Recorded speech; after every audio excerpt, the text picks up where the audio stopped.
বন্ধুরা, সূরাতুল কাউসার কুরআনুল কারীমের সবচাইতে ছোট সূরা, কিন্তু এটির অনেক বড় ফজিলত ও সওয়াব রয়েছে। সেখান থেকে আপনাদের এমন 5টি ফজিলত বলবো যেটা আমাদের সবার জন্য জানা জরুরি। যে ব্যক্তি দিনে ও রাতে 10 বার সূরা আল কাউসার পড়ে থাকেন, তিনি এই 5টি ফজিলত লাভ করতে পারবেন।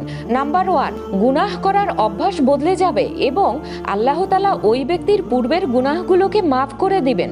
নাম্বার 2, আল্লাহ তাআলা এই সূরার বরকতে তার প্রিয় হাবিব হযরত মুহাম্মদ সাল্লাল্লাহু আলাইহি ওয়াসাল্লামকে স্বপ্নে জিয়ারত করার নসিব দান করবেন। নাম্বার 3, এই সূরার বরকতে আল্লাহ তাআলা সব ধরনের দুর্ঘটনা, অসুখ বিসুখ ও চিন্তা ভাবনা থেকে হেফাজত করবেন। নাম্বার 4, এই সূরার বরকতে আল্লাহ তাআলা আপনার রিজিকে অঢেল বরকত দান করবেন। নাম্বার 5, যেই ঘরে এই সূরা পাঠ করা হয় সেই ঘরের দিকে আল্লাহ তাআলা রিজিকের দরজা খুলে দিবেন। সুবহানাল্লাহ।